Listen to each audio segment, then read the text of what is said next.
Glória a Deus. Pode sentar no seu lugar. Já abra a sua Bíblia aí. Que semana profética que nós temos vivido. Que tempo profético é esse que nós temos vivido? Porque o nosso questionamento é quando Deus vai voltar. Nós estamos questionando se Deus vai voltar amanhã, se Deus vai voltar o próximo ano, se nós vamos virar esse ano. E tudo isso que tem acontecido tem chamado a volta de Cristo, mas existe algo que ainda precisa manifestar na minha vida e na sua vida. Você acredita nisso? Você crê nisso, que existe algo de Deus que ainda precisa se manifestar na sua vida, para que as pessoas saibam que existe um Deus que é todo poderoso, sabe?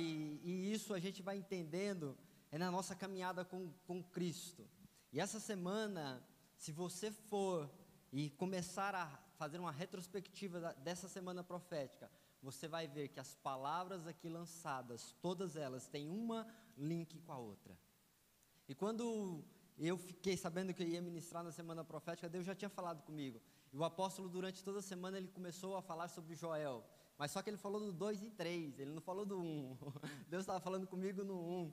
E se você pegar, desde o primeiro dia, Deus estava nos ativando profeticamente na nossa visão, na nossa mente, no nosso ser, aquilo que Ele precisava mudar em nós, Ele começou a falar cada dia conosco. A nossa boca profética, ela foi ativada através dessa semana. Você crê nisso? E você tem que entender o que Deus tem falado esses dias, porque só vai viver aquilo que Deus tem falado esses dias, aquele que crê e aquele que confia na palavra que tem saído desse altar. Joel capítulo 1, versículo 1. Você pode celebrar o Senhor aí? Uhul! Glória a Deus. Joel 1 diz assim: a palavra do Senhor veio a Joel, filho de Betuel. A palavra do Senhor veio a Joel. Quando nós começamos a ler e entender a vida de Joel, ele é chamado dos profetas menores, mas não por conta da sua palavra, não por conta do contexto que tem no seu livro, mas é porque a sua carta é muito pequena, 3 capítulos aqui. Mas o que Joel começa a viver a partir desse momento, a qual Deus começa a falar com ele, começa a mudar a vida das pessoas e começa a mudar a Israel por inteiro. Você está entendendo que quando a palavra de Deus vem, ela vem para nos mudar e ela vem para transformar algo dentro de nós e trazer o sobrenatural dele sobre as nossas vidas. Para você entender o contexto de Joel, ele aqui começa a dizer que Joel, filho de Betuel, a palavra do Senhor veio a ele. Só que diferente de outros livros, Ezequiel, Jeremias, Isaías, ele não chegou a ver nada, mas a palavra veio ao seu coração. Isso fica tão claro que lá no último versículo desse capítulo você vai ver ele dizendo: a ti, Senhor, eu clamo, pois o fogo devorou as pastagens e as chamas consumiram todas as árvores do campo. Até os animais do campo clamam a ti, pois os canais de água se secaram e o fogo devorou as pastagens. Para você entender aqui, a palavra que veio a Joel foi diferente da palavra que veio para Isaías, para Jeremias, porque eles tiveram uma visão no sobrenatural, Deus mostrando algo para eles sobre o futuro. Só que Joel, quando ele começa aqui, você vai começar a ler o primeiro, o segundo, o terceiro, o quarto capítulo, você vê, mas que palavra é essa que esse homem começa a trazer, que aplica aos nossos dias atuais? Só que Joel, ele não estava falando do futuro, ele estava falando do que ele estava vivendo como nação naquela hora. Ele estava falando do que Israel estava passando. Ele não estava falando algo que iria acontecer, mas a palavra de Deus veio ao seu encontro, ele declarando o que ele estava vivendo e o que eles iriam viver a partir de quando a palavra de Deus se manifestasse sobre o povo de Israel. Só que quando essa palavra, quando nós começamos a declarar essa palavra, começa a acontecer uma transformação. E sabe o que é ativado? O nosso futuro. É para você entender isso, Você não precisa ter uma visão, você não precisa ver o sobrenatural para que algo de Deus aconteça na sua vida, mas você precisa entender o ambiente que você estava vivendo. Joel começou a dizer: olha, jovens, crianças, velhos, servos, servas, vocês estão desamparados, vocês estão entristecidos. Aquele que tem o campo, eles choram porque já não tem mais plantação, já não tem a vinha. Mas sabe o que é mais crítico de tudo isso aqui? É quando você chega e ele diz: sacerdotes, saiam da sua dor e da sua depressão. Sabe por quê? Porque naquele tempo só havia culto, só havia igreja, se tivesse oferta, se tivesse arrependimento, se tivesse, trazia algo para a casa do Senhor, para que o culto se manifestasse.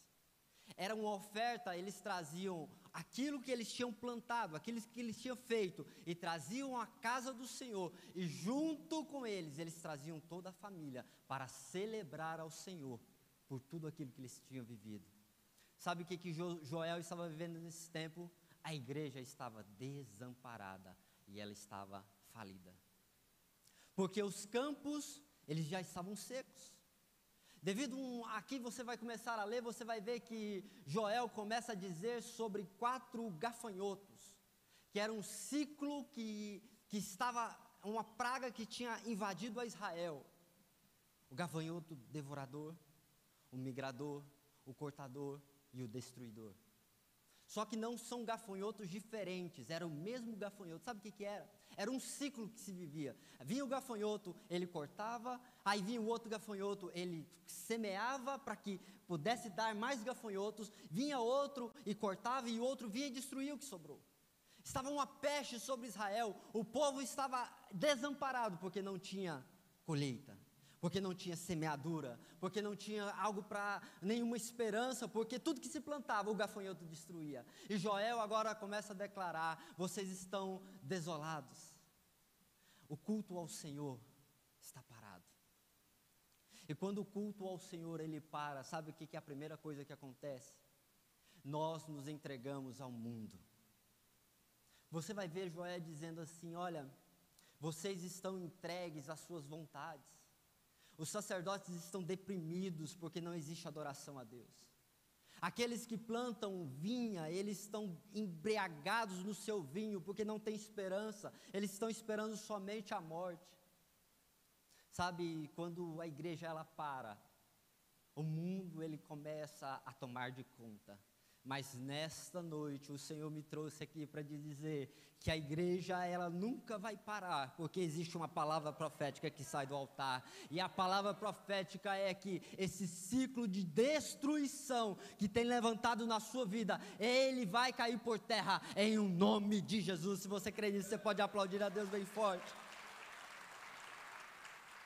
Joel, como profeta, ele não teve uma visão, mas ele começou a bradar a sua voz profética, dizendo: existe algo que está acontecendo no nosso ambiente, na nossa vida, e isso vai ser mudado quando nós nos arrependermos, quando nós nos prostrarmos ao Senhor, quando nós reconhecemos as nossas falhas, as nossas dores, e essa praga, ela será lançada fora das nossas vidas. Você reconhece qual o ambiente que você tem vivido?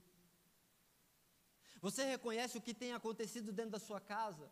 Você reconhece o que tem acontecido com os seus negócios? Você reconhece o que tem acontecido na sua vida, que parece que nada tem dado certo? Você planta e no outro dia parece que algo vem e destrói. Você planeja, mas o ano parece que vem tudo ao mundo, o mundo ele vem ao teu encontro e destrói tudo aquilo que você está planejando. Hoje esse ciclo, pela palavra do Senhor, ele vai cair por terra. Sabe por quê? Porque você vai reconhecer que esse ciclo não é bênção sobre a sua vida.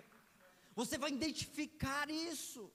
Você vai compreender a palavra do Senhor. E sabe o que você tem que fazer? É assim como Joel, se levantar e dizer: Senhor, começa a fazer coisas novas na nossa vida. Senhor, começa a restaurar aquilo que está caído. Senhor, começa a trazer novos sonhos. Senhor, começa a trazer uma vida nova, porque nós precisamos da manifestação do seu poder sobre as nossas vidas.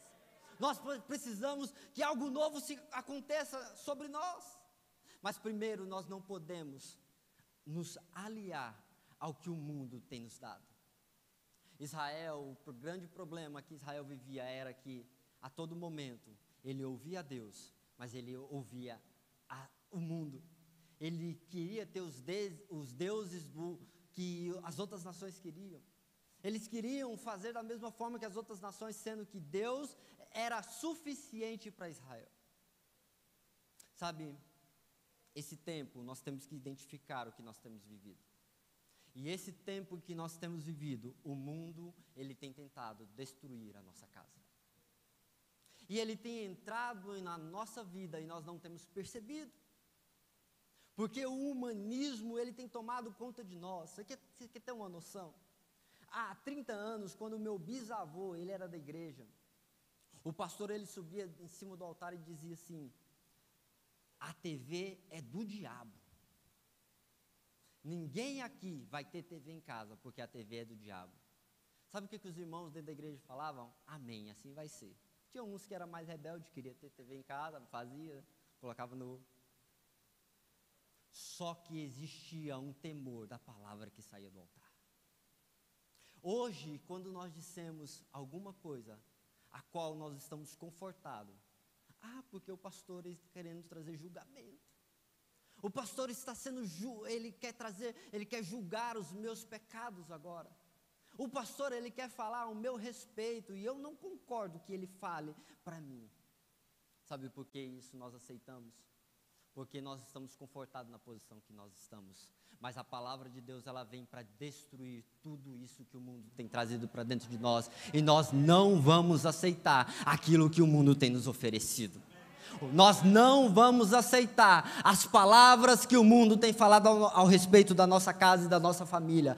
O que a palavra de Deus falou, nós iremos trazer com clareza e com certeza para você, não para te trazer julgamento, porque nós não estamos aqui para julgar.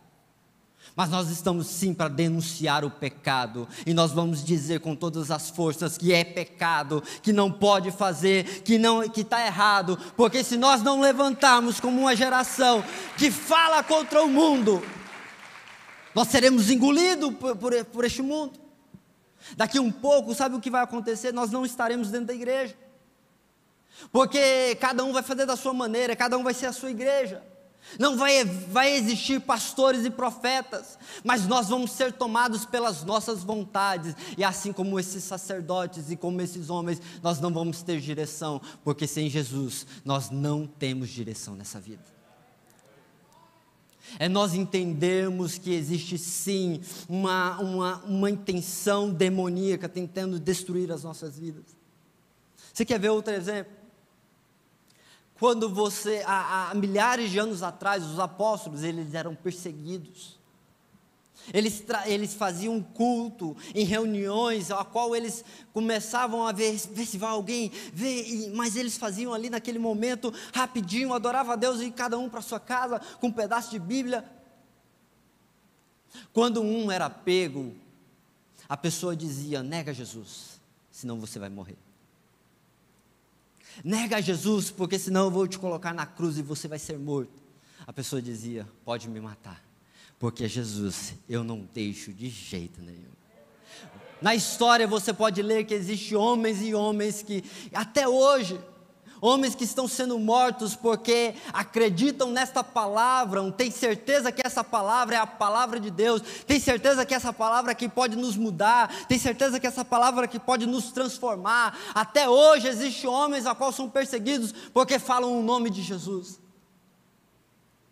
Mas hoje nós, no nosso comodismo, quando nós somos confrontados pelo mundo, nós dizemos: não, isso aqui pode.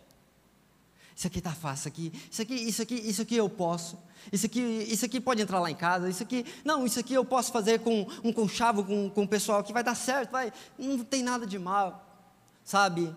Entenda isso nessa noite pela palavra de Deus, que existe um ciclo de destruição que está entrando na sua vida e na sua casa, a qual quem deu permissão foi você.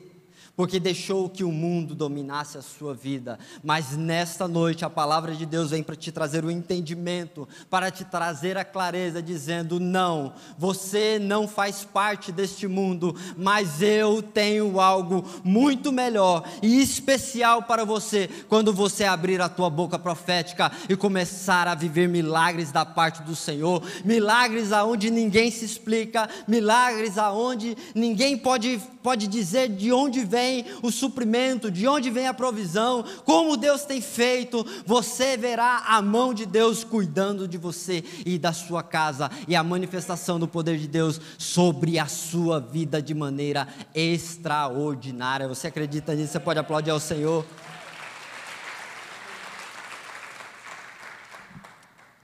É um preço a pagar. É um preço que nós estamos dispostos quando nós aceitamos a Jesus. Quando levantamos as nossas mãos e dizemos: Senhor, a minha vida é tua. Tudo que eu tenho é teu. Joel se levantou naquele tempo como este homem, a qual começou a denunciar o pecado do povo. A qual começou a se levantar dizendo: olha, se vocês não se arrependerem, se vocês não se humilharem, se vocês não se renderem, vocês não vão ver a mão do Senhor restituindo tudo aquilo que Ele tem te prometido. Sabe, e como eu já te falei aqui, você não precisa que algo sobrenatural se manifeste, mas você precisa entender. Esses dias eu estava aqui na igreja e veio uma moça conversar com a gente, e ela veio pedir ajuda. Ela estava bem vestida. Você sabe quando a pessoa é morador de rua, mas ela estava bem vestida. Ela veio: pastor, eu vim pedir uma ajuda porque eu nunca fiz isso, mas lá em casa apertou esses momentos. Está difícil, eu tenho um filho pequeno. E na hora que ela começou a dizer, eu comecei a falar para ela: olha, eu vou poder te ajudar, mas antes eu tenho algo para te dizer. Deus te trouxe aqui, não foi à toa. Sabe, eu não precisei sentir nada, eu não precisei ver nada, mas eu comecei a dizer palavras para ela, dizendo: olha, você precisa voltar de volta, você precisa se render a Jesus, você sabe que essa situação que você está vivendo é passageira, que Deus é poderoso para fazer um milagre, e você verá o suprimento do Senhor na sua casa e na sua vida. E ela começou a chorar. Sabe por quê? Porque ela começou a dizer, antes de sair de casa, o meu marido, ele disse: nós precisamos voltar para Jesus.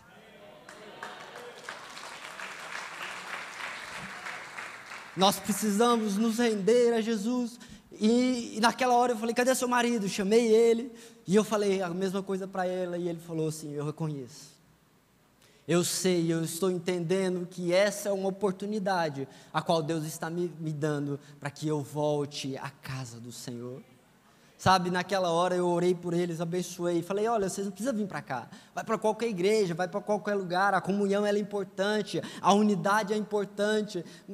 O que mais me impactou desse testemunho não foi o Espírito Santo, ele me tomar na hora certa, para que eu pudesse abençoar a vida dela. Sabe, Deus quer abençoar a vida de outras pessoas através de você, quando você entender e se colocar na disposição de Deus e abrir a sua boca, para que a situação em qual você está vivendo seja transformada. Sabe, você tem que abrir a sua boca e dizer: Senhor, muda a minha casa, muda a minha vida, muda a minha história, muda aquilo que eu estou sentindo, muda aquilo que eu estou vivendo, porque eu preciso viver um tempo novo sobre a minha vida. E em 2022 nós viveremos o melhor tempo sobre as nossas vidas, sobre a nossa casa. Em 2022 nós viveremos os milagres do Senhor. Sabe por quê? Porque desse altar nós não aceitamos o mundo. De maneira nenhuma, ninguém vai dizer, eu posso falar isso direto, ninguém vai dizer o que pode e o que não pode. Se está na palavra de Deus, pode. Ninguém, não tem meio termo. A palavra de Deus diz que é sim, sim ou não, não. Fora disso passou, é procedência maligna. E nós vamos te dizer: sim, pode. Não, não pode. Ah, pastor, mas não pode. Não, não pode. Nós não vamos aceitar o mundo neste lugar, porque nós estamos lutando contra o mundo. A nossa guerra não é contra carne e sangue, mas é contra principados, potestades e dominadores desse mundo. Sabe o que vai começar a acontecer? Aplauda mais forte ao Senhor. Sabe o que vai começar a acontecer? Transformação de pessoas nesse lugar, pessoas sendo restauradas, libertas e curadas pela palavra que sai do altar, porque a palavra deste lugar é uma palavra limpa, restauradora e que nos liberta, porque nós não aceitamos qualquer coisa que nos falam. Se está dentro da palavra, nós vamos seguir e prosseguir. Agora, se não tiver, irmão, vai ser um não mesmo. Eu sou homem, eu sou mulher, sou do meio termo. O meio termo não existe. O próprio Jesus já falou isso, não existe assim sim ou não. O que está de procedência maligna, pastor, eu não sei se eu faço ou se eu não faço. Se você ainda não sabe e não tem a direção, vai orar a Deus, vai buscar a direção de Deus, vai ouvir a Deus o que Ele tem para fazer, o que Ele pode fazer na sua vida. Só que hoje, o que nos atrai é as coisas. É muito fácil ter as coisas. Nós queremos, hoje a igreja, ela é uma igreja próspera. Sabe por que a igreja é próspera? Por esse mesmo princípio. Porque as pessoas dentro da igreja estão prosperando em todas as áreas. Você olha pelo Brasil, pelo mundo afora, igrejas imensas, prósperas. Só que existe uma área a qual Satanás tem derrubado as pessoas. Não é pelas coisas, mas é pelo seu interior.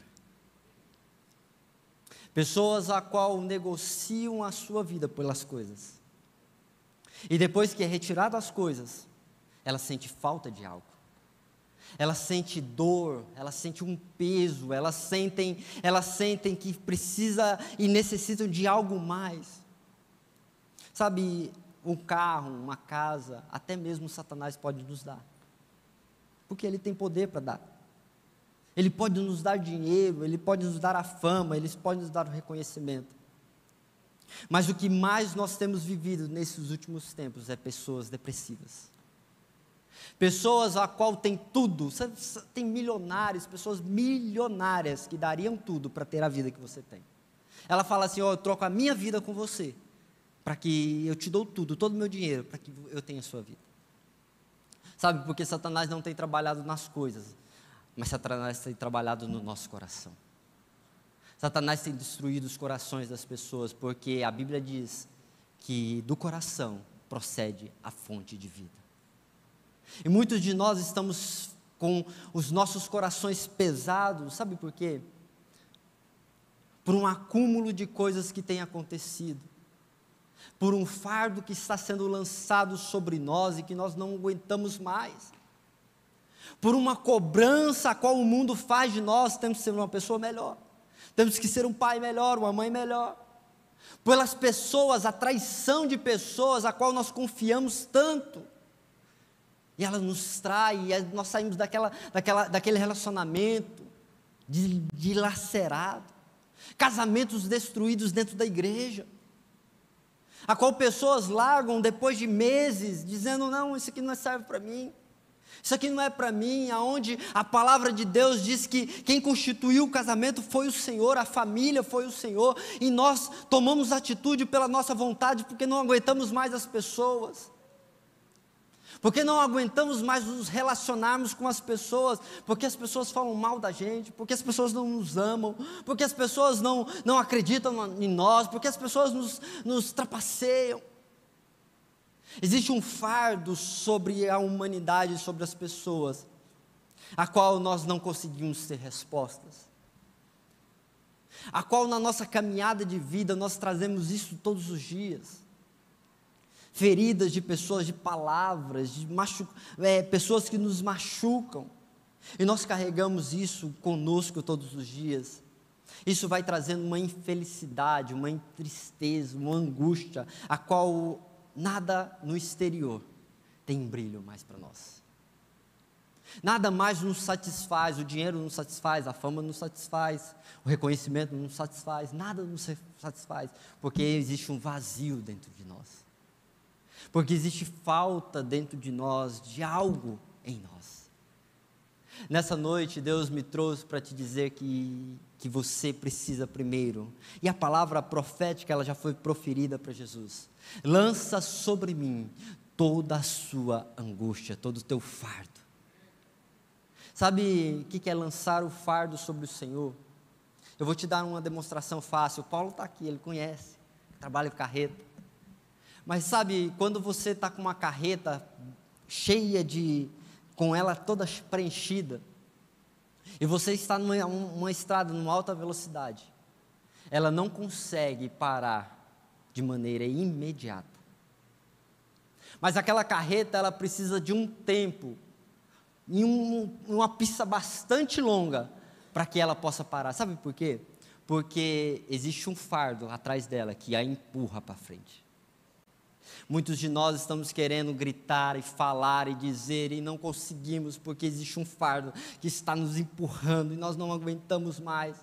Nós não suportamos mais a vida, não suportamos mais as pessoas, não suportamos amar as pessoas, não suportamos cuidar das pessoas mais, porque existe um fardo que está nos empurrando, e esse fardo é de tudo aquilo que nós vivemos para trás. Mas a palavra de Deus diz: lança sobre mim todas as tuas angústias, é todo fardo. Sabe o que Jesus pega? Ele pega esse carrinho, esse caminhão, ele tira de dentro de você, e ele agora te coloca num carro. Um carro é diferente. Quando você freia, ele para, porque agora você tem um controle, você não tem nada mais que te empurra para frente, a qual você quer viver algo novo, agora que você quer ter uma outra direção, agora você está livre para viver algo em Deus. Esse fardo, ele é arrancado de nós quando nós abrimos a nossa boca e dizemos: Senhor, perdão. Nós temos que pedir perdão a Deus. Perdão a Deus por aquilo que nós vivemos, que não agrada a Deus. Perdão a Deus pelos nossos relacionamentos. Nós temos que perdoar pessoas. Nós temos que perdoar os nossos esposos, as nossas esposas. Se nós não perdoarmos, nós não conseguimos nos livrar dessa sobrecarga que está sobre nós. E a palavra já está dizendo: lança sobre mim todas as tuas dores. É falar: Senhor, eu preciso hoje ser liberto. Eu me arrependo e eu me rendo ao Senhor.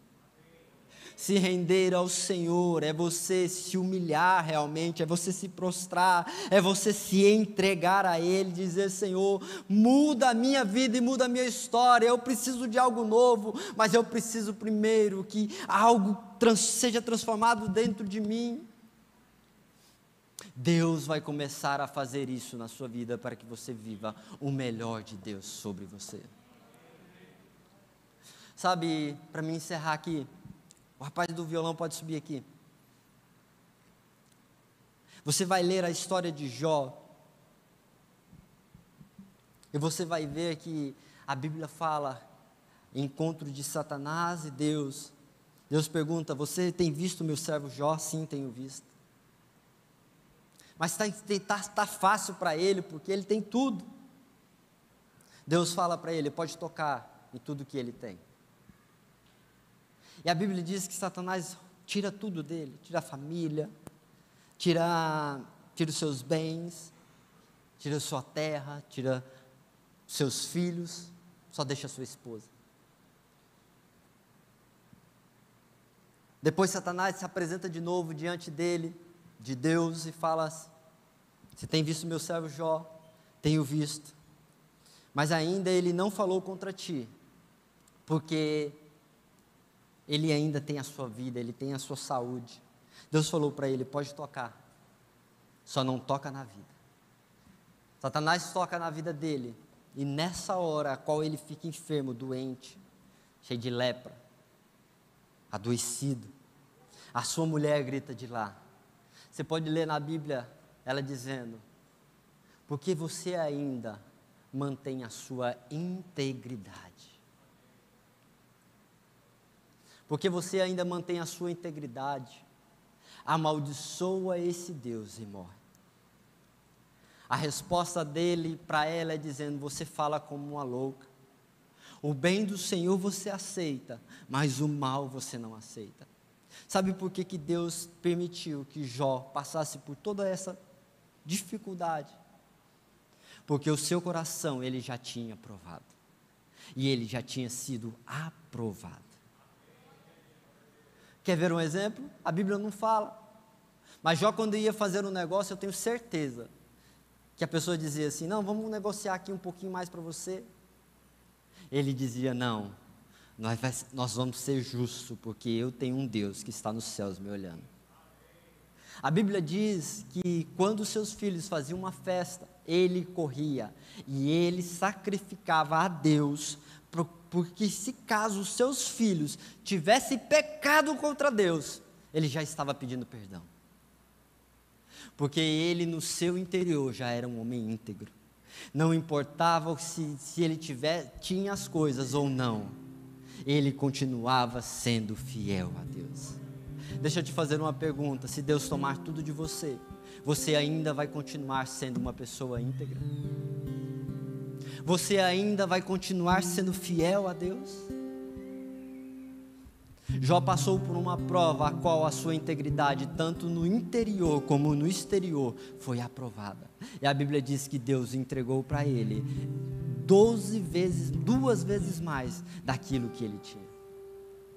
Sabe, às vezes eu tive até uma experiência recente com uma pessoa dizendo, a pessoa tinha programado tudo, e começou a vir guerras, uma viagem e tal, começou a vir guerras, e ela começou a se questionar, falando: mas parece que Deus não quer a minha alegria, parece que Deus não quer que eu viva bem, parece que Deus não quer a minha felicidade. Sabe, não julgue as coisas que você tem, não julgue Deus pelas coisas que você tem vivido ao seu redor, mas seja íntegro ao Senhor, independente de qualquer situação, porque quem irá te honrar vai ser o nosso Deus. Quem fará você ser reconhecido será o nosso Deus, que Ele é todo poderoso. Quem fará o seu nome e ser reconhecido diante das nações será o nosso Deus todo poderoso. Eu quero te convidar a ficar de pé.